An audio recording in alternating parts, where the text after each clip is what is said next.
Welcome to Baseball News Club. Today we're going to talk about this week's announcement of the 2020 Gold Glove winners. It's a very exciting time. You got a lot of ups and downs and fans and when they agree or don't agree with this, and we're going to kind of help them break it down. What the purpose of this video is to give the fans an opportunity to review it and make a decision on their own. Now, during this video, we're going to go over the Gold Glove history, the best of the best, a little bit of stat talk on the approach I took on this, and then also Major League Gold Glove winners from both the American and National League. We're going to go over those. Now, if you're new to baseball and you're wondering, like, what is the Gold Glove winners? Basically, they're the best of the best of the best with honors. They are basically the best fielding players in their respective position. Now, what's even better about the Gold Gloves is it doesn't involve the baseball writers. I have a big hang up with them because they ruin the Hall of Fame often. This is actually determined by the managers and coaches in each league. They do the voting. They're not allowed to vote for their own players. And then 25% of it is the Society for American Baseball Research, which is SABR, which we know is the SABR metrics and stuff like that. So they use 25% of it. Now, honestly, if I was to make this fair, I'd do 50% coaches and managers, 25% Society for American Baseball Research, and then the other 25% us, the fans. That makes sense. Now, one of my favorite aspects of the Gold Glove Awards is listening to fans stick up for their favorite players or favorite players on their favorite teams, because fans are the ones that watch them the most. They understand who the ballers are, who the great players are. So it's always great to listen to them stick up for their players when the awards are announced. Now, the award started in 1957. The first class or the first players on that inaugural season was like Gil Hodges, Willie Mays, Al Kaline. So some really incredible ball players that were on that list. And, you know, Willie Mays, who doesn't pick Willie Mays for a Gold Glove? And then you've got the history of it. You got Brooks Robinson, Roberto Clemente, and Keith Hernandez, which, footnote, should be in the Hall of Fame. One of the greatest, if not the greatest, first baseman ever. You got Pudge Rodriguez, the great Greg Maddux, which pretty much the award should be renamed after him. And then you've got the modern day players. You know, you got Alex Gordon, you got Jay Hay for Chicago, you got Nolan, and then you've got the classic players that are like pairs, like family members. You got the Alomar brothers, you got Bonds. So there's a big history with it. It's a very honorable award, and players really do look forward to hearing these awards handed out. Now let's jump right into it, stat talk. Now the video I have here is from Major League Baseball, their Gold Glove announcement. So yeah, I took their video. I had to make a choice between spending hours looking up video and highlights and developing content, or just focusing on content. So yeah, I took their video. I was lazy.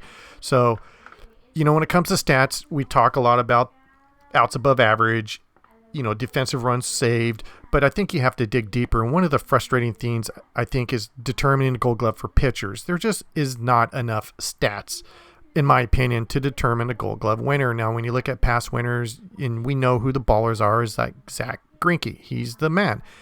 But when you look at the stats of the winners this year, I don't know. So let's kind of look at that. When you look at this list, Max Fried, his full innings only 56. And then you look at Zach Wheeler and Kyle Hendricks, they had more. Now, there's going to be two different types of views on this. You're going to look at Max Fried didn't have enough full innings, but he did have total chances and putouts, so he did have those numbers there. But at the same time, you're looking at like, well, it's like winning a batting championship with 300 at-bats versus 600 at-bats. I guess we're splitting hairs, but what I'm saying is there's something to be said when you don't play enough innings and you win an award. But let's look at this real quick. Now, there's some that argue that if Zach Greinke didn't move over to American League, Max would have never won this award, but I really think that Zach Wheeler and Kyle Hendricks, I mean, look at Kyle, no errors. Look at 13 assists. Max had 15, not bad, but look at the putouts for Kyle. 7 putouts to Max's 1. So I'd have to look more into the analytics and dive deeper down the hole to make a decision, but that's one that I question. Not that they don't deserve it, but I definitely question it and wonder why Max was picked over those guys. Let's talk about the meat and bones. Let's move to the outfield. Left field.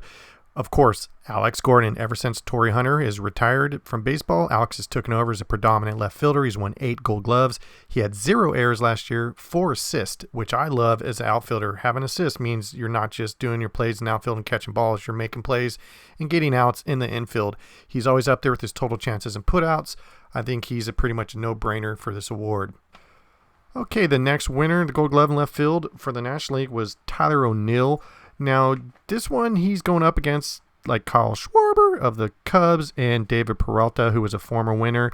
I would have to dig deeper in the stats on David versus Tyler just to see who was ultimately the better outfielder. But I think the reason Tyler was picked or inched him out was due to his DRS. He had 9. So that's probably one of the reasons. But again, I'd have to dig deeper because when you look at David, he had no errors, just like Tyler. He put up good numbers, but Tyler's the argument, low innings played, but he put up good numbers. So congratulations to Tyler. All right, and then the center field Gold Glove winner for the American League was Luis Roberts, Chicago White Sox. He was tied for outs above average with a +7. He racked up 8 DRS, which is 3rd, and he was just a baller all season long, ever since even summer camp. And you know what? He's going up against guys like Jackie Bradley Jr., Mike Trout, Ramon Laureano. So congratulations to him. Great season. And then Trent Grisham for the Padres.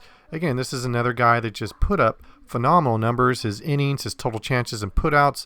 This was also his first Gold Glove in his debut for the Padres. Now, in addition to those stats, he was 7 DRS, which was great, and then also stats above average. He was tied for 4th with 6, so great season for him. Now in right field, Gold Glove winner in the American League was Joey Gallo, the Texas Rangers. Now I hate to be a hater, but if Mookie Betts never moved over to the National League, would Joey even have a chance? I don't know, but he ended up getting the award. It was pretty good stats he put up. He was solid for his total chances and putouts, so congratulations to Joey. And then Mookie Betts, the guy we just mentioned, won for the Dodgers. This was actually a pretty competitive field when you look at Jay Hay, Charlie Blackmon. I mean, there's some guys out there, even Will Myers. There was a very competitive field in right field this year, but Mookie is just amazing. One of the things that kind of works against Mookie is he did have 4 errors, so that's kind of high. When you look at Michael Conforto, he had 0 errors and 6 assists, and he was up there with the numbers. So very competitive field in right in the National League, but congratulations again for Mookie. All right, now let's move over into the infield Gold Gloves. We're going to start off with the American League, Seattle Mariners.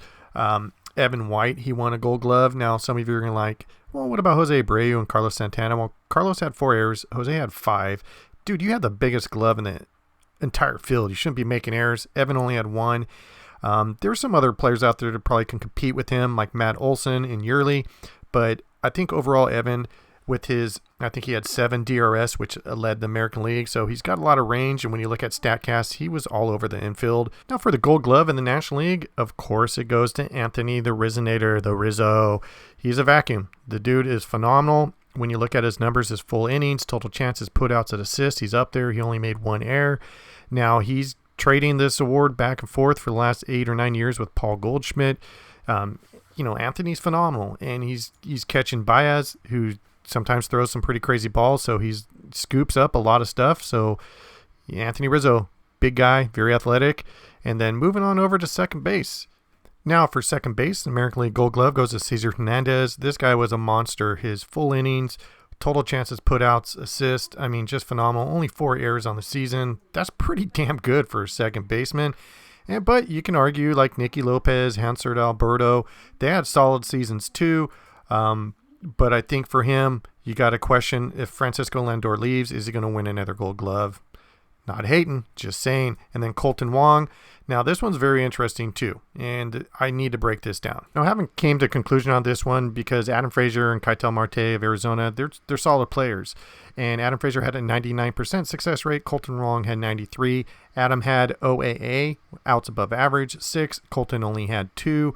But, managers and coaches feel that Colton's the best player. He is a baller, but I would have to go down the rabbit hole more to figure out my own selection. Now let's move on over to shortstop, which is my favorite position because this is what I played in the American League. J.P. Crawford won a Gold Glove. He was second best among shortstops with 6 DRS. He was a fabulous player, and it was actually a very competitive field. When you look at guys like Francisco Lindor, Carlos Correa, there's some ballers out there, but he has a ton of range. He's a great young talent, and well-deserved. So congratulations to JP on his first Gold Glove. Now for the National League winner at shortstop, Javier Baez. We all know Javier. He's a baller. Now I'm going to split hairs with you. He finished behind only Fernando Tatis for outs above average, and he trailed only behind Dansby Swanson for defensive run scores. Now he had 8 errors. That equals out to almost like around 20, 25 for a season. Not bad, but Dansby only had 2. Fernando only had 3. And I know he's a baller. I know he's the best shortstop in the league, but there's a lot of young talent that's going to be challenging him, and I'd have to go down the rabbit hole to make my final decision, but congratulations to Javier on that Gold Glove. All right, now for the hot corner in the American League, the winner for the Texas Rangers was Isaiah Kiner-Falefa. He won the Gold Glove. It's a pretty competitive field. Jose Ramirez, Anthony Rendon, Kyle Seager. Now, he was in the top 10 with the outs above average. Now, I don't agree with this one. Kyle Seager had a monster season. More total chances, put-outs, assists, less errors, more double plays. I'm going to have to dig deeper in this one, but to me, I feel like Kyle Seager should have got this award. Let me know in the comments. And then over in the National League for third base, you know who I'm going to say, Nolan Arenado. The guy is an absolute human vacuum. He claimed his 8th Gold Glove. His 15 defensive runs saved were 3 more than any other player at that position. And you know what? When you talk about players like Brooke Robinson and Mike Schmidt, who he trails with Gold Gloves, I mean, that's what kind of company he's in. So phenomenal player.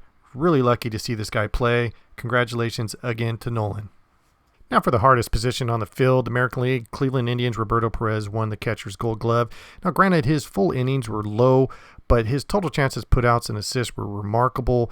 0 errors, 2 double plays, no pass balls. Now stolen bases allowed 4, caught stealing 10. He had a 714 caught stealing percentage. That is absolutely bonkers. So congratulations to Roberto, well-deserved Gold Glove. And finally, for the National League catcher Gold Glove goes to Tucker Barnhart of the Cincinnati Reds. And this is the most controversial. I'm sure by now you've seen all the comments by Yadier Molina. Now the knock on Tucker is he's ranked 19th in full innings, while Yadier was 6th. So Yadier is actually out there more. Yadier is a better catcher, better arm behind the plate. But Tucker put up some really good numbers. His total chances, his putouts. He had 0 errors. Yadier had 5, so that might have been the difference maker. Both great catchers, but I think Tucker just had a phenomenal season. So congratulations, Tucker. And thank you for watching Baseball News Club. Please subscribe and have yourself a great day.